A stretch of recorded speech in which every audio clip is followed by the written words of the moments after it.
दोस्तों नमस्कार, हर हर महादेव। आज के वीडियो में हम आपको भस्म, रुद्राक्ष और शिव नाम की महिमा के बारे में बताने जा रहे हैं। और साथ ही साथ इस समय समाज में आप लोग देख रहे होंगे एक शब्द, एक महादेव का वाक्य है जो बहुत ज़्यादा प्रचलित है। कहना चाहिए श्री शिवाय नमस्तुभ्यम।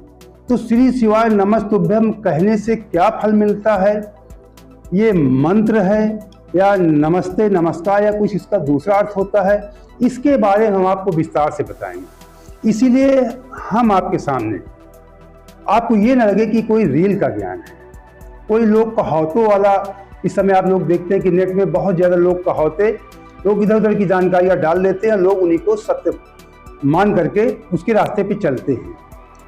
और ये जो रील वाला ज्ञान होता है लोगों को भ्रमित कर रहा है, इससे लोगों को लाभ नहीं मिलता है, लोग सनातन को सही ढंग से समझ नहीं पाते। इसलिए हम आपके सामने ये शिव पुराण के दोनों मेरे पास भाग हैं। ये प्रथम खंड है गीता प्रेस गोरखपुर की, और ये सेकंड भाग है शिव पुराण का। दोनों भाग इसलिए प्रमाण लेके इसलिए सामने बैठना पड़ता है कि लोगों को नहीं लगे कि कोई रील वाला ज्ञान है। और जो रील वाला ज्ञान उन लोगों के दिमाग में फीट हो चुका है, उस रील वाले ज्ञान को डिलीट करना है, और जो यथार्थ ज्ञान है उनके दिमाग में उसको फिट करना है। तो इसीलिए हमने आज जो ये बहुत ही अच्छा आपको बता दें, जो आज जो कथा हम आपको बताने जा रहे हैं महादेव की, जो वृतांत आपके सामने उल्लेख कर रहे हैं, इसको अगर आपने जान लिया तो ये समझ लीजिए कि आपने सनातन की रीढ़ को समझ लिया। क्योंकि सनातन देव परम ब्रह्म परमात्मा महादेव हैं। अगर हमें सनातन को समझना है तो महादेव को समझना पड़ेगा, क्योंकि महादेव ही आदि, उन्हीं के लिए इस्तेमाल होता है सब पे। आदि अनंत, जिनके ना कोई आरंभ का पता है ना अंत का पता है। तो आदि अनंत महादेव जो अविनाशी हैं, निराकार हैं, अजन्मे हैं, उनके बारे में अगर हमने नहीं जाना तो सनातन को कुछ भी नहीं सकता। तो चलिए मेन उस पर आते हैं, जो आज का टॉपिक है श्री शिवाय नमस्तुभ्यम और भस्म रुद्राक्ष शिव नाम की महिमा। तो इसके बारे में हम आपको बता दें, हम आपको प्रमाण सहित दिखा रहे हैं। मैंने पहले बताया ये उल्लेख शिव पुराण के प्रथम खंड में है। और ये बता दूं मैं आपको, हाँ, विद्येश्वर संहिता है, विद्येश्वर संहिता है, 23वां अध्याय है। ये देख लीजिए आप, ये 23वां अध्याय लिखा है, ये आप देख सकते हैं 23वां अध्याय है। और इसमें लिखा हुआ है भस्म, रुद्राक्ष और शिव नाम के महात्मा का वर्णन। इसी के बीच में श्री शिवाय नमस्तुभ्यम वो शब्द भी आता है। तो ये जो कथा है प्रयागराज में सूत जी ऋषियों को सुना रहे हैं, तो वहीं पे ये चर्चा हो रही है। ऋषि लोग पूछते हैं भस्म के बारे में, रुद्राक्ष के महात्म के बारे में। ऋषि लोग कहते हैं उनसे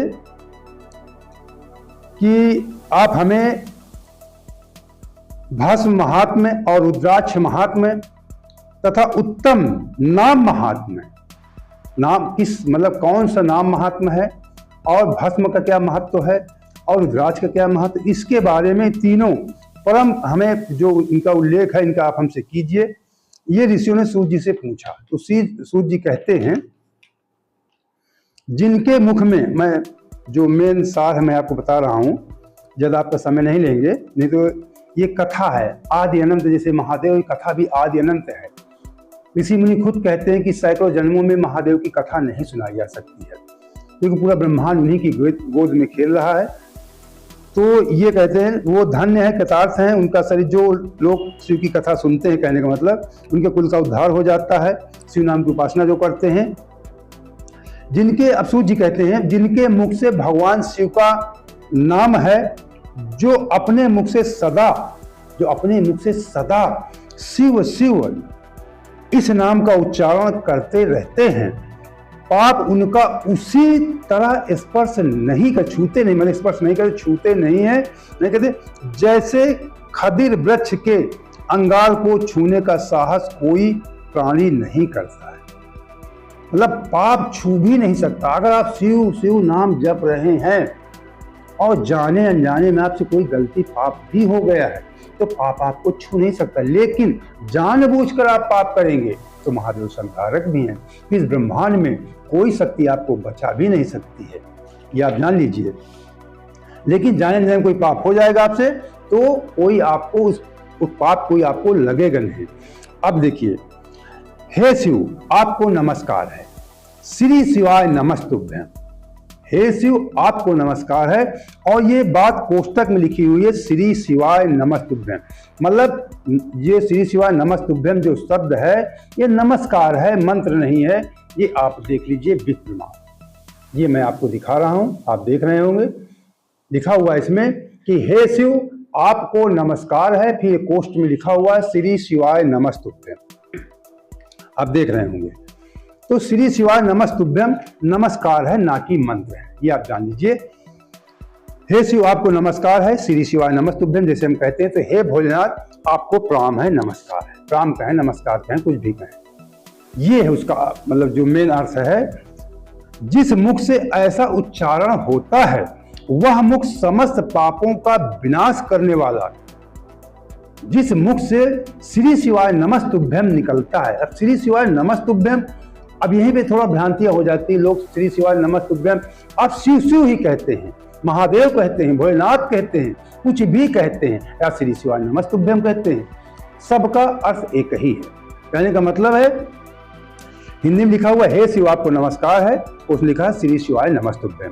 जिस मुख से अगर भगवान भोलेनाथ का आप नाम शिव शिव नाम जपते हैं, वह मुख समस्त पापों का विनाश करने वाला तीर्थ बन जाता है। जो व्यक्ति, कोई व्यक्ति है अगर श्री शिवाय नमस्तुभ्यं कहता है, या हर हर महादेव कहता है, भोले कहता है, शिव शिव कहता है, जपता है, तो वो जो उसका मुख है वो हमारे लिए तीर्थ के समान है, वो हमें तार देगा, तारने वाला है, विनाश करने वाला तीर्थ बन जाता है, वो तीर्थ के समान उसका मुख हो जाता है। जो मनुष्य प्रसन्नता पूर्वक उस मुख का दर्शन करता है उसे निश्चय ही तीर्थ सेवा जनित फल प्राप्त होता है।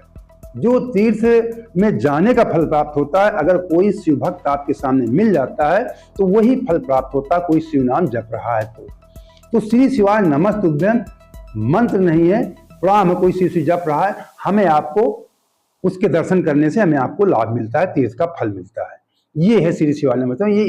ये मंत्र नहीं, मंत्र जैसे प्रणव मंत्र से ओम ओम ओम, लिंग जो निराकार ब्रह्म है उनके सामने जपा जाता है, और ओम नमः शिवाय, ओम नमः शिवाय प्रणव से ही निकला हुआ ओम नमः शिवाय मंत्र है, इसको आप जपेंगे, दिन रात जपेंगे, इससे आपको बहुत ज़्यादा लाभ मिलेगा। और भी तमाम मंत्र हैं, ओम नमः शंकराय ओम है, कई तरह मंत्र हैं, तो ये आप जुड़े रहेंगे, इस तरह के मंत्र हम आपको बताते रहेंगे। तो अगर आप अभी तक हमारे चैनल सब्सक्राइब नहीं किए हैं तो कर लीजिए, हम आपको कुछ ऐसे मंत्र आने वाले समय में बताएंगे जिससे आपके जीवन का उद्धार, सारी परेशानियां आपकी दूर हो जाएंगी। कमेंट करके जरूर आप बताना अगर उन मंत्रों को आप जानना चाहते हैं। अब इसमें लिखा हुआ है कि कह रहे हैं हे ब्राह्मण, सूर्य जी कहते हैं हे ब्राह्मणों शिव का नाम विभूति, अब भस्म वाली बात आती है, शिव का नाम भस्म तथा रुद्राक्ष ये तीनों त्रिवेणी के समान परम पुण्य वाले माने गए हैं। अगर कोई व्यक्ति शिव का नाम जप रहा है और भस्म लगाए हैं और रुद्राक्ष धारण किए हैं, मेरा रुद्राक्ष अंदर है ये, अगर कोई शिव का नाम, जैसे मैं शिव का नाम जप रहा हूं, मान लीजिए मैं आपको उदाहरण सहित बता रहा हूं, शिव का कोई नाम जप रहा है, ठीक, और रुद्राक्ष धारण किए, ये एक मुखी रुद्राक्ष है और ये 5 मुखी धारण किए हुए है कोई व्यक्ति, तो वो त्रिवेणी के समान हो जाता है। मान लीजिए मैं त्रिवेणी, आप मुझे देख रहे हैं तो मैं त्रिवेणी के समान हूं, कहने का तात्पर्य है ये तीनों त्रिवेणी के समान परम पुण्य पाने माने गए हैं। जहां ये तीनों शुभतर वस्तुएं सर्वदा रहती हैं, उससे के दर्शन मात्र से मनुष्य त्रिवेणी स्नान का फल पा लेता है। अगर आज आप कथा सुन रहे हैं और मैं ये कथा सुना, शिवपुराण में लिखा, हम नहीं कह रहे हैं, शिवपुराण में लिखा हुआ है, विदेश्वर संहिता में लिखा हुआ है कि अगर कोई व्यक्ति शिव शिव नाम जप रहा है, शिव की कथा सुना रहा है, शिव नाम जप रहा है और त्रिपुंड या भस्म लगाए हुए है और साथ में रुद्राक्ष पहने हुए है, जो त्रिवेणी संगम नहाने का फल आपको मिलेगा, वही फल आपको प्राप्त हो रहा है आज की डेट में। मान लीजिए तो आप बड़े कहने का मतलब सौभाग्यशाली हैं, या ऐसी कथा आप सुन रहे हैं। जिसके शरीर में भस्म, रुद्राक्ष और मुख में शिवनाम ये तीनों नित्य विद्यमान, जिनके मुख में प्रतिदिन शिवनाम, भस्म और रुद्राक्ष ये विद्यमान रहते हैं, उसका पाप विनाशक दर्शन संसार में दुर्लभ है। उसका दर्शन ही मतलब मिल जाए तो बहुत अच्छी बात है। पाप विनाशक, वो व्यक्ति पाप विनाशक हो जाता है। सामने अगर आपके आ जाए तो आपके अच्छे कर्म में मान लीजिए, उस पुण्यात्मा का दर्शन त्रिवेणी के समान ही है। ऐसा कोई व्यक्ति मिल जाता है सामने, महादेव की भक्ति में लीन है, भस्म लगाए, रुद्राक्ष धारण किए है, तो ये मान लीजिए कि वो त्रिवेणी के समान है।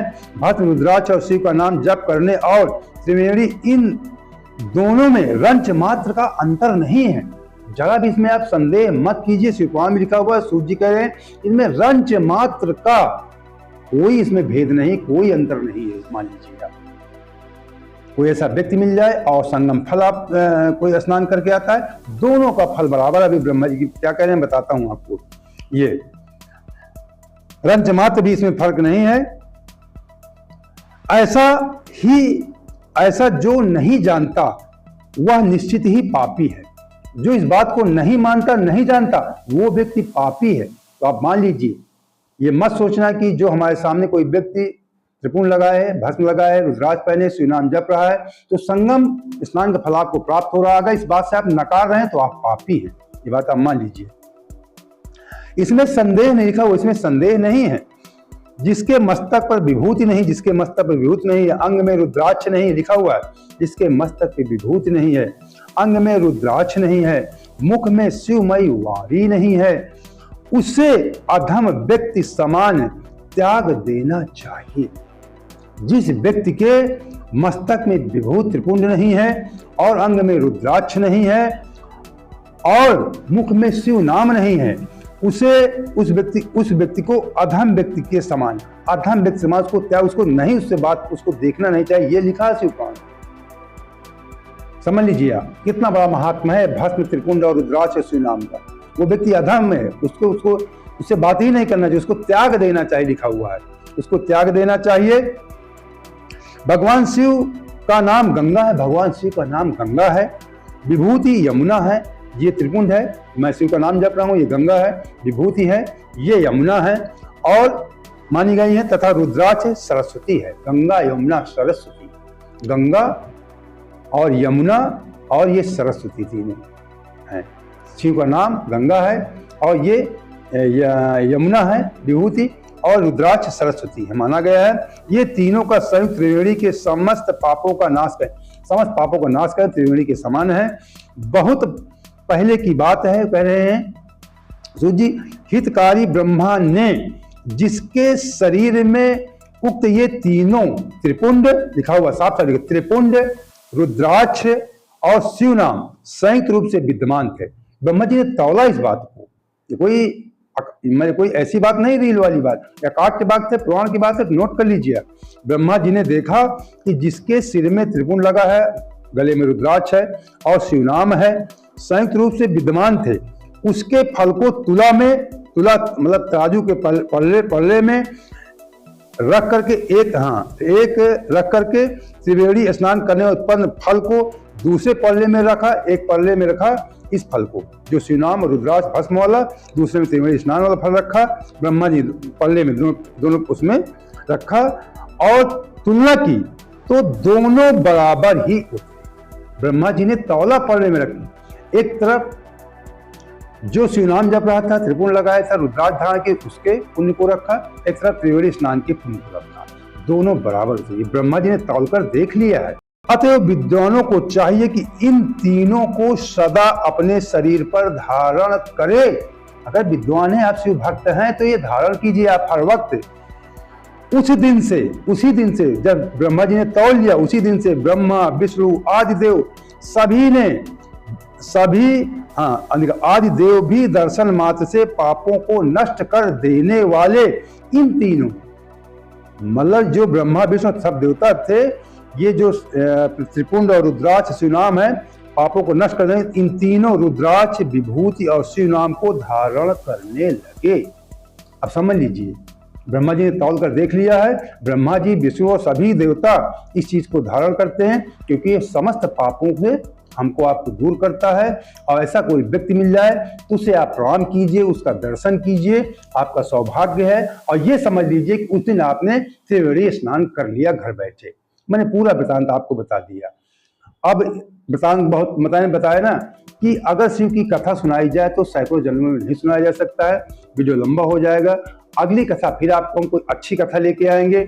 अगर आपको वीडियो अच्छा लगा है तो हमारे चैनल को सब्सक्राइब कर लेना और कमेंट में जरूर बताना आप कि आप हमसे एक जुड़कर कोई अच्छा मंत्र जानना चाहते हैं, अपने जीवन को उद्धार करना चाहते हैं, तो कमेंट में इस बात को जरूर लिखना। और कुछ भी ना हो तो कम से कम हर हर महादेव लिख देना।